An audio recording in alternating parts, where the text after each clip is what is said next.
ये वीडियो जलालुद्दीन रूमी साहब के बारे में है, जो कि अपने वक्त के एक बड़े आलिम दीन थे और हम उनको एक सूफ़ी के तौर पे जानते हैं। तो इस वीडियो में एक तो मैं आपको उनका मज़ार विज़िट कराऊंगा, दूसरा उनके बारे में बताऊंगा कि उनकी अर्ली एज क्या थी, उन्होंने कहाँ से माइग्रेशन की, उनकी ज़िंदगी कैसी थी, शम्स तब्रेज़ के साथ उनका कैसा मामला था और उनके बारे में क्या प्रोपेगेंडा किया गया है जो कि दुनिया में फैलाया जा रहा है। ये सारी चीज़ें हम इस वीडियो में डिस्कस करेंगे। आए बिस्मिल्लाह करते हैं।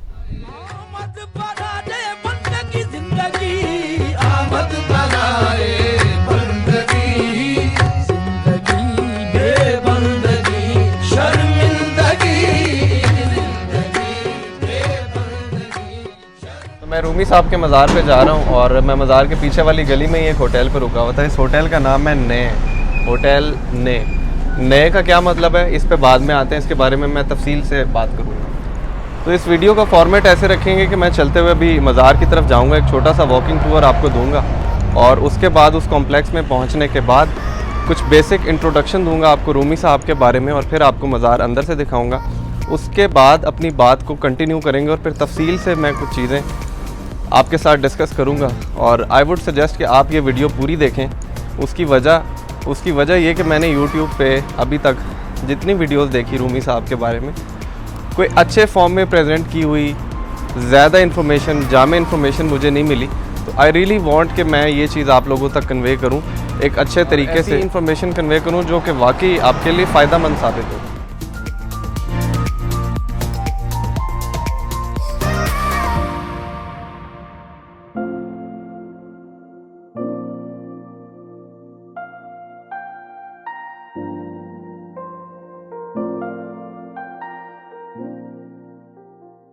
जलालुद्दीन रूमी साहब की पैदाइश अफ़गानिस्तान के इलाके बल्ख में हुई थी और इस वजह से उनको कुछ लोग जलालुद्दीन बल्खी भी कहते हैं। उस वक्त अफ़गानिस्तान पे जिस डिनेस्टी की हुकूमत थी वो थी ख्वारिज़म डिनेस्टी और ख्वारिज़म डिनेस्टी के लास्ट किंग ख्वारिज़म शाह जलालुद्दीन रूमी साहब के सगे मामू थे, जिन पे हमला किया तातारियों ने मंगोल्स के साथ मिलकर और उनको मरवा दिया गया।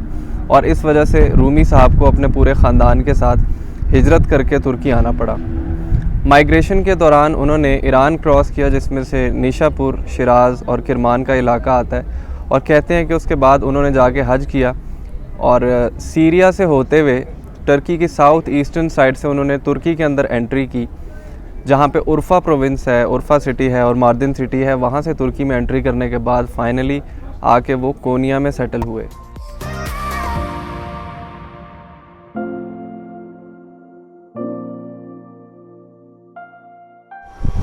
तो अब ये इनके मज़ार का मेन सहन है और उसके बीच में एक ये फाउंटेन है और ये साइड पे आपको जो चारों तरफ बिल्डिंग नज़र आएगी, ये राहदारियाँ, ये एक म्यूज़ियम है और मज़ार विज़िट करने के बाद ये म्यूज़ियम आपको दिखाऊंगा।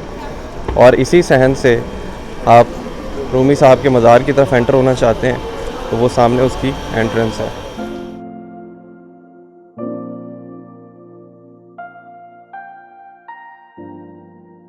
तो ये शेर कुछ ऐसे लिखा हुआ है, काबतुल उशाक बाशुद ई मुकाम।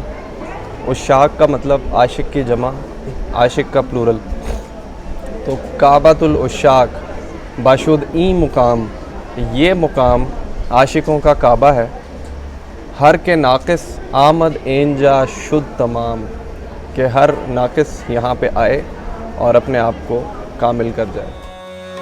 क्यों पागल पागल कहते हो, पागल पागल कहते हो, उस यार का हूँ मैं दीवाना, उस यार का हूँ मैं दीवाना। भाई तुम भी पागल हो जाते, तुम भी पागल हो जाते, जब देखते हुए जाना नमन बेहुदा, नमन बेहुदा गिरने। जलालुद्दीन रूमी साहब के वालिद उस वक्त के एक नामवर आलिम दीन थे और उनका नाम बहाउद्दीन था और इसी वजह से रूमी साहब ने अर्ली एज से ही इल्म हासिल करने का प्रोसेस स्टार्ट कर दिया था। और कहते हैं कि इल्म हासिल करने के लिए कुछ अरसा उन्होंने सीरिया में गुजारा है, जिसमें दो मेजर सिटीज़ हैं, एक दमिश्क है और एक हल्ब है, जिसको इंग्लिश में अलेपो कहते हैं। वहाँ से वो इल्म हासिल करने के बाद वापस कोनिया तशरीफ़ लाए, जहाँ पे उन्होंने एक अपना मदरसा बनाया, जहाँ पे वो बच्चों को कुरान, फ़िक़्ह और हदीस की तालीम दिया करते थे।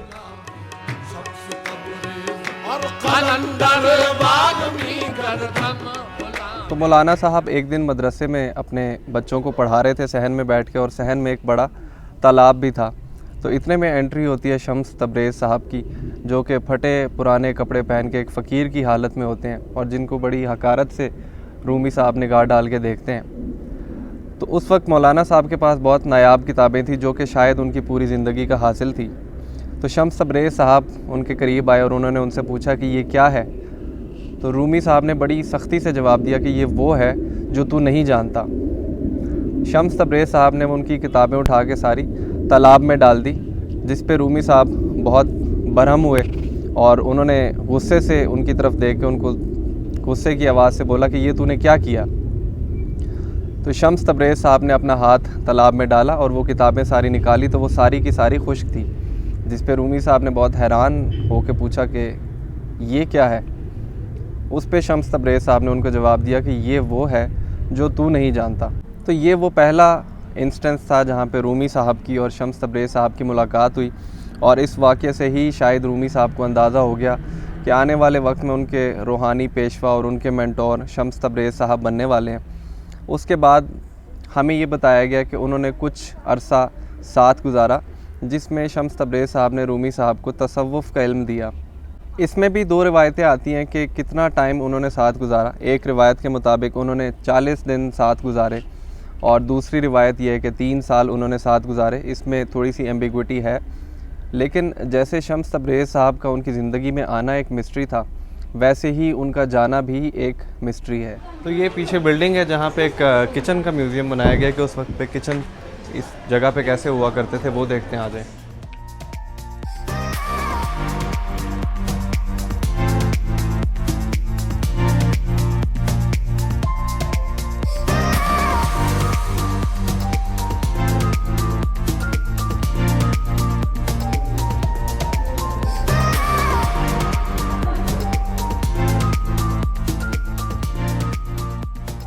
तो शम्स तबरेज़ साहब के ऐसे मिस्टीरियसली गायब हो जाने में भी दो ओपिनियंस हैं।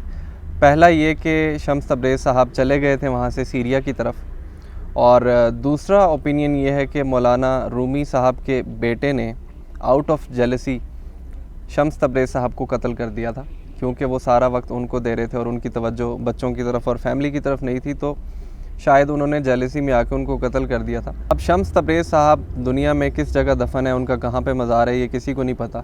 5 से 6 जगहें दुनिया में एक ऐसी आती हैं, जिसमें से एक पाकिस्तान का शहर मुल्तान भी है, क्योंकि इधर कोनिया के म्यूज़ियम में जो इन्फॉर्मेशन लिखी हुई है उसके मुताबिक उन्होंने उस लिस्ट में मुल्तान को भी ऐड किया कि Multan is one of those places जहाँ पे शम्स तबरेज़ साहब का मज़ार है। लेकिन कोई श्योरिटी से आप नहीं कह सकते कि उनकी तदफीन कहाँ हुई है।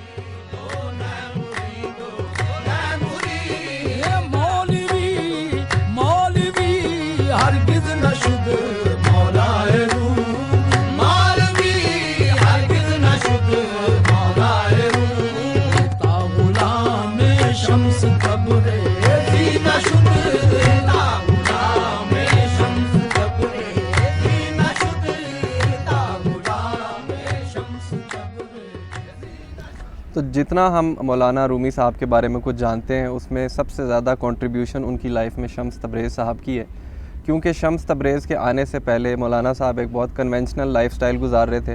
वो एक जय्यद आलिम दीन थे, वो बच्चों को पढ़ाया करते थे और उनका खुतबा लोग सुनने के लिए दूर दूर से आया करते थे।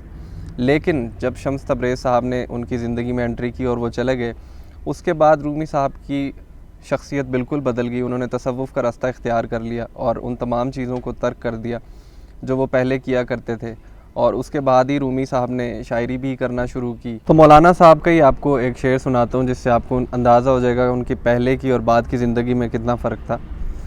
मौलवी हरगिज़ न शुद्ध मौलाए रूम, कि मौलवी तब तक ना बन सका मौलाए रूम, मौलाना रूम, ता ग़ुलाम शम्स तबरेज़ी न शुद्ध, कि जब तक वो शम्स तबरेज़ी का ग़ुलाम ना हो गया। मौलवी का लफ्ज़ी मतलब होता है मास्टर, उस्ताद।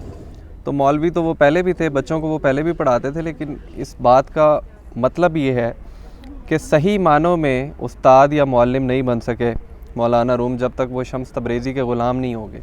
तो आप देखें कि शम्स तब्रेज़ से बिछड़ने के बाद मौलाना रूम ने जितनी शायरी की है, हम उसी की वजह से इनको जानते हैं। हम इस वजह से इनको नहीं जानते थे कि एक बड़े आलिम दीन थे, तो उस शायरी की वजह से जानते हैं। उसमें जो दर्द है, उसमें जो इश्क और अक़ल के कॉन्सेप्ट्स डराइव किए गए हैं, हम उन चीज़ों की वजह से रूमी साहब को जानते हैं और आज तक हम उनकी कही हुई बातों से सीख रहे हैं। तो मेरे ख़्याल में तो ये बात बिल्कुल ठीक है कि मौलवी हरगिज़ न शुद मौला रूम ता ग़ुलाम शम्स तब्रेज़ी न शुद, कि दो ज़िंदगियाँ, एक शम्स तब्रेज़ के आने से पहले और एक उनके आने के बाद की।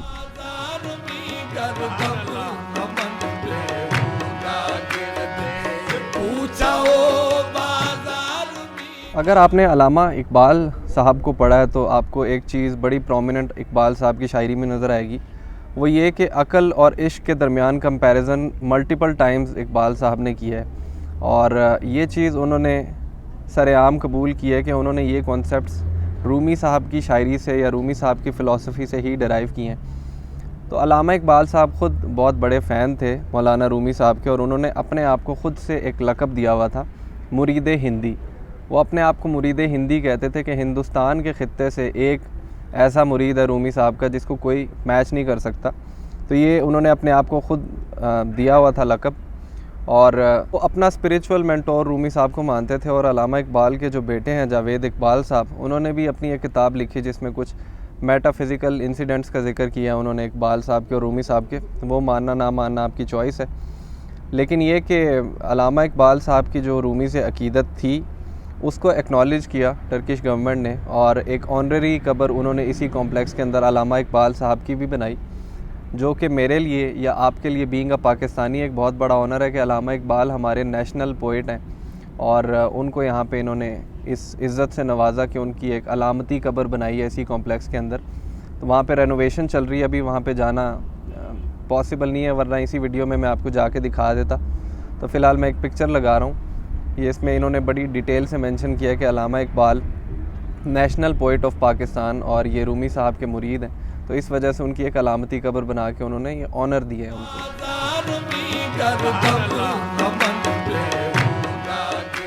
तो एक चीज़ मैं लाजमी यहाँ पे मेंशन करूँगा कि बहुत अरसे से कोशिश की जा रही है रूमी साहब को वेस्टर्नाइज़ करने की या उनका ऐसा इमेज पोर्ट्रे करने की कि वो बहुत कोई सेकुलर किस्म के पोइट थे और उनका रिलीजन से कोई ताल्लुक़ नहीं है। ऐसी कोई बात नहीं है।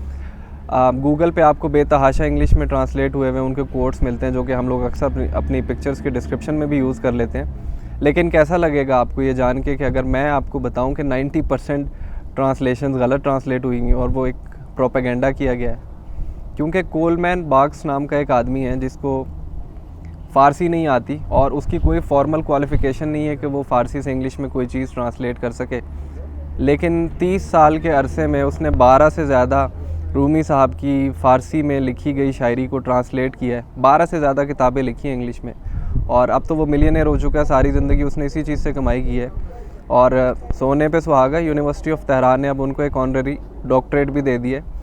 तो उस बंदे की कोई क्वालिफ़िकेशन नहीं है, ना उसको फ़ारसी आती है, फिर भी ये चीज़ उसको रोक नहीं सकी कि वो उसको ट्रांसलेट करे। मैं आपको एक एग्ज़ाम्पल देता हूँ। एक बहुत ही फेमस कोट है, सही और गलत के पार एक मैदान है, मैं तुम्हें वहाँ मिलूँगा। Out beyond the ideas of wrong doing and right doing there is a place I will meet you there. ये हमने मूवीज़ में भी देखा है कई जगह और हम खुद भी इसको अक्सर यूज़ करते हैं। तो अब ये जो एक्चुअल में अशार हैं इस वक्त आप अपनी स्क्रीन पे देखो, ये 4 लाइनें रूमी साहब ने लिखी हैं। उसका मतलब ये है कि इस्लाम और कुफर के पार एक सहरा है और मुझे उस फ़ज़ा का सौदा है। और आरिफ जब उस जगह पे पहुंचता है, उस मुकाम पे पहुंचता है, आरिफ वो जिसका तारुफ़ हुआ हुआ है अल्लाह से, यानी कि जो इंसान अल्लाह को पहचान सकता है उसका तारुफ़ हुआ हुआ है अल्लाह से, कि जब वो उस मुकाम पे पहुंचता है तो उसके सामने उस वक्त ना इस्लाम है ना कुफर है, वो सिर्फ सजदा करता है अपने खुदा को। ये शेर का मतलब है, इसका उस चीज़ से कोई ताल्लुक़ नहीं है जिस तरह हमें ये चीज़ पहुंचाई गई है। और इसी बात को कंटिन्यू करते हुए मैं बताऊं कि एक मूवी अनाउंस हुई थी रूमी, जिसको लिनार्डो डिकैप्रियो ने आई थिंक पोर्ट्रे करना था रूमी साहब को। खैर वो अब कॉल ऑफ हो गई है तो शुक्र है, वरना वो पता नहीं किस किस्म का रिलेशन शम्स तब्रेज़ साहब का और रूमी साहब का पोर्ट्रे करते उस मूवी में। तो वो अब कॉल ऑफ हो गई है। एक और इंग्लिश में लिखी गई किताब है जो कि एक टर्किश खातून ने लिखी है, जिसका नाम एलिफ शफ़क है, और उस किताब का नाम है 40 रूल्स ऑफ लव। बहुत ही पॉपुलर किताब है और हम लोगों में से अक्सर लोगों की वो one of the favourite books में से एक है। लेकिन आप एक बात याद रखें कि 40 rules of love is not the right introduction to Shams Tabrez और जलालुद्दीन रूमी। वो एक फ़िक्शन नावल है, वो कोई हकीकत पे मबनी किताब नहीं है। तो अगर आप उसको एंजॉय करने के लिए पढ़ना चाहते हैं, एक नावल की तरह पढ़ना चाहते हैं, तो आप ज़रूर पढ़ें। लेकिन आप उसको पढ़ के ये मत समझें कि आपको हकीकत बताई जा रही है या उनका सही इंट्रोडक्शन दिया जा रहा है, तो ऐसी कोई बात नहीं है। 40 rules of love is not the right and accurate introduction to Shams Tabrez और जलालुद्दीन रूमी।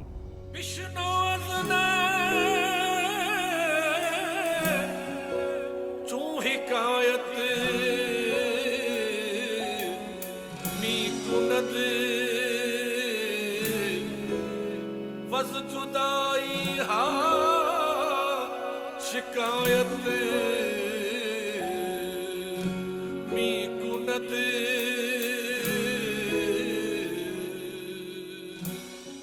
इस वीडियो के शुरू में मैंने आपको एक लफ्ज़ बताया था ने, जैसे होटल ने लिखा हुआ था, तो ने जो वर्ड है उसके बारे में बात करते हैं। ने बांसुरी को कहते हैं और ने की क्या सिग्निफिकेंस है वो मैं आपको डिटेल से अभी बताता हूँ। उससे पहले आप ये क्लिप देखो कि मौलाना रूमी साहब के रोज़े पे एक इंस्ट्रूमेंट की आवाज़ प्ले की जा रही है जो कि एक्चुअल में बांसुरी की आवाज़ है। वो क्यों की जा रही है, उसका क्या मीनिंग है, वो मैं आपको बताता हूँ। ये क्लिप आप देखो।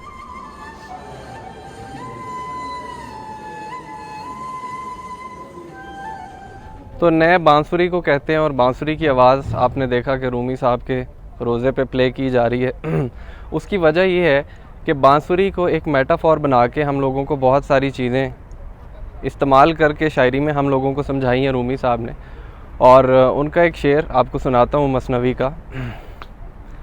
बिश्नु अज़ ने चूँ हिकायत मी कुनद, अज़ जुदाई हा शिकायत मी कुनद।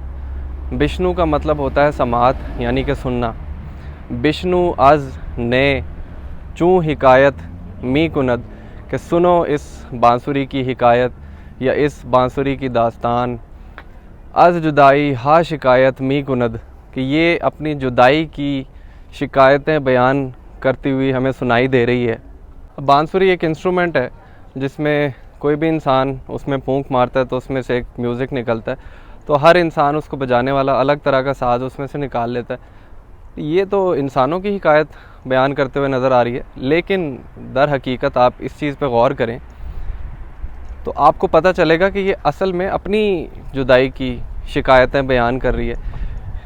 उस बांसुरी को बांसुरी बनाने के लिए सबसे पहले एक लकड़ी के तने से जुदा किया गया, उसको काटा गया, उसको एक तकलीफ़देह प्रोसेस से गुजारा गया और उसको एक ट्रांसफॉर्म किया गया एक पाइप की सूरत में, और फिर उसमें सुराख किए गए और आखिरकार वो एक ऐसी फॉर्म में आ जाती है कि कोई उसमें फूंक मारता है तो उसमें से म्यूज़िक निकलता है।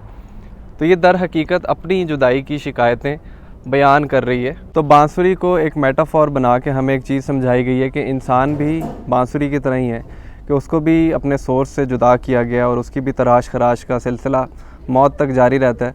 और कुछ चीज़ों से उसको जुदा किया जाना या कुछ मुश्किलात से उसको गुजारना ज़रूरी होता है इस चीज़ के लिए कि कल को वो एक ऐसी चीज़ बन सके जो कि म्यूज़िक दे या कि कोई प्रोडक्टिव काम कर सके। और इसी मिसाल को ले लेते हैं कि अगर इंसान वाकई बांसुरी की तरह है, तो अगर इस इंसान के अंदर या इस बांसुरी के अंदर किसी शैतान की फूंक लग जाए तो इंसान के सारे काम शैतानी हो जाते हैं।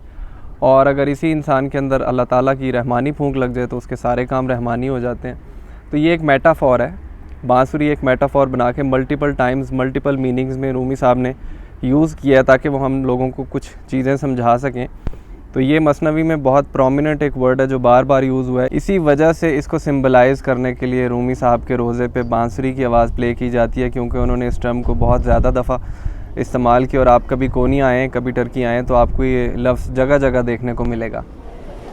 तो इसी कॉम्प्लेक्स के अंदर, ये सहन के अंदर ही ये सारा म्यूज़ियम है। तो ये राहदारियाँ अब मैं चलनी शुरू करूँगा और आपको म्यूज़ियम के रूम्स अंदर से दिखाते हैं।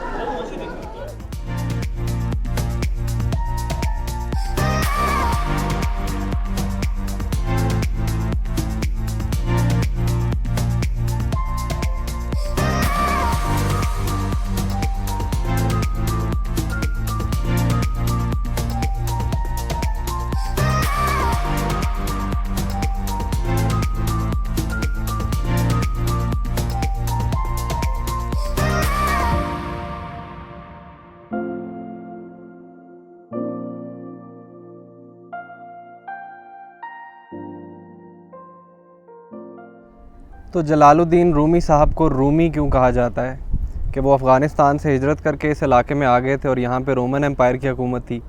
तो क्या इस वजह से उनको रूमी कहते हैं? इस वजह से नहीं कहते, रोमन एम्पायर की वजह से नहीं कहते, इनको कहते हैं सल्जूक सल्तनत की वजह से रूमी कहते हैं।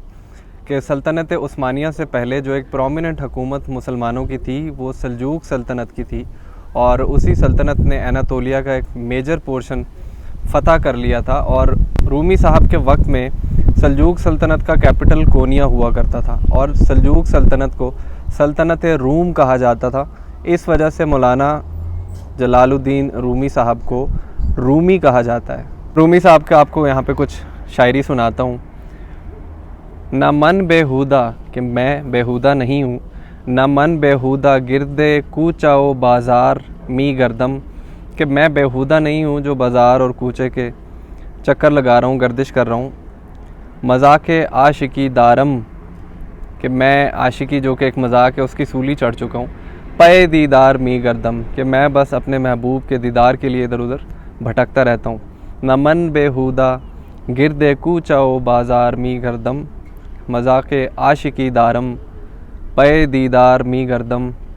खुदाया रहम कुन बर मन, कि ए खुदा मेरे ऊपर रहम फरमा, परेशान वार मी गर्दम, कि मैं परेशानी के आलम में गर्दिश करता हूँ। ख़ताकारम गुनाहगारम बहाल ज़ार मी गर्दम, कि मैं ख़ताकार, मैं गुनहगार और मेरी हालत बहुत ज़ार हो चुकी है। शराब शौक़ मी नोशम, कि मैंने शौक़ की शराब पी ली है, वाइन ऑफ डिज़ायर, और उससे क्या हुआ। बगिरदे यार मी गर्दम, कि मैं अपनी ख्वाहिशात पे काबू नहीं रख सका और इसी वजह से मैं अपने यार के इर्द गिर्द गर्दिश करता हूँ।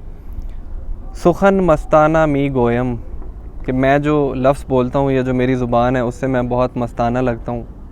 वले होशियार मी गर्दम, लेकिन दरअसल मैं बड़ा होशियार हूँ। हज़ारा गोता खूरदम, कि मैंने हज़ारों गोते खाए, दरी दरियाए बे पाया, बहुत गहरे दरियाओं में हज़ारों गोते खाए, लेकिन बराए गौहरे मानी, लेकिन जो मानी का गौहर था, बदरिया पार मी गर्दम, कि वो दरिया के पार था और मैं दरियाओं में गोते लगाता रह गया। गहे खंदम गहे गिरियम गहे उफ्तम गहे खैज़म, यानी कि कभी हंसता हूँ, कभी रोता हूँ, कभी गिरता हूँ और कभी उठता हूँ। मसीहा दर दिलम पैदा व मन बीमार मी गर्दम, कि मसीहा मेरे दिल में है और मैं बीमार घूमता हूँ। बया जाना इनायत कुन, कि ए जाने जाना इनायत कर, तू मौलाना रूमी रा, कि ए जाने जाना अपने मौलाना रूमी पे थोड़ी सी इनायत कर। ग़ुलाम शम्स तब्रेज़म, कि मैं शम्स तब्रेज़ का ग़ुलाम, कलंदर वार मी गर्दम, एक कलंदर की तरह गर्दिश करता हूँ। एक टर्किश ड्रामा पाकिस्तान में बड़ा फेमस हुआ था जिसका नाम एर्तुगरुल गाज़ी था। हम में से शायद ज़्यादातर लोगों ने वो ड्रामा देखा हुआ है। तो उसमें एक करैक्टर था इब्ने अरबी के नाम से। तो एक रिवायत है कि इब्ने अरबी की मुलाकात हुई थी मौलाना जलालुद्दीन रूमी साहब के साथ जब वो शाम गए थे, सीरिया गए थे। लेकिन रूमी साहब की किताब में कहीं इब्ने अरबी साहब का ज़िक्र नहीं मिलता। लेकिन जो इब्ने अरबी के दामाद थे जिनका नाम सदरुद्दीन कुनावी था, वो मौलाना रूम साहब की समा की जो महफ़िलें होती थी वो अक्सर उसमें शामिल हुआ करते थे। तो रूमी साहब जब अफ़गानिस्तान से हिजरत करके तुर्की की तरफ जा रहे थे तो एक दफ़ा वो अपने वालिद के साथ गुज़र रहे थे और रास्ते में उनकी मुलाकात हुई फ़रीदुद्दीन अत्तार के साथ, जो कि उस वक्त के एक नामवर सूफ़ी थे।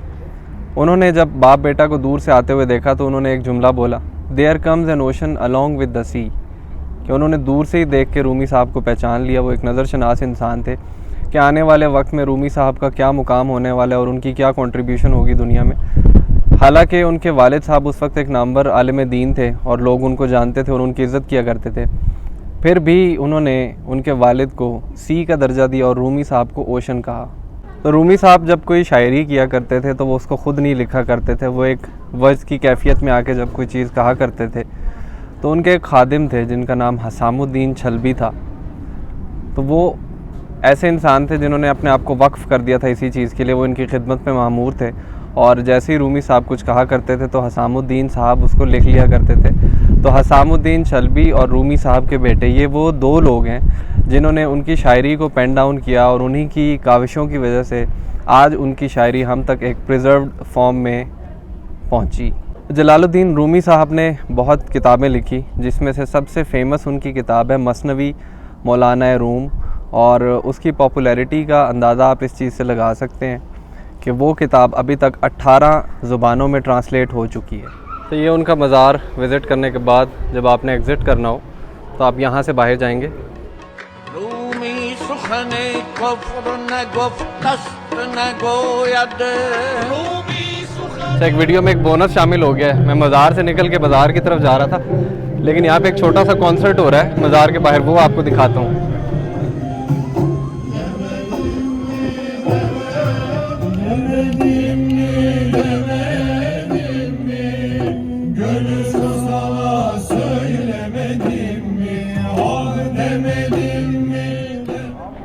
बहुत कम जगह ऐसी होती हैं जो मैं रेकमेंड करता हूँ किसी को कि आप यहाँ से कुछ लें, लेकिन ये मज़ार के सामने जो दुकानें हैं बिल्कुल रोड क्रॉस करते ही यहाँ से आपको सस्ते और अच्छे सोवेनियर्स कोनिया के और टर्की के मिल जाते हैं। रूमी सुखन कुफ्र ना गुफ्तस्त ना गोयद मुनकिर मशवे दश, कि रूमी ना कोई कुफ्र की बात करता है ना कोई सुनता है, मुनकिर मशवे दश, और मुनकरी तो उसका बिल्कुल भी शेवा नहीं है। काफिर शवदा कस कि बा इनकार बरामद मरदूद जहाँ शुद्ध, काफिर वो है जिसने इनकार किया था सजदे से और वो तमाम जहानों से रद्द किया गया है।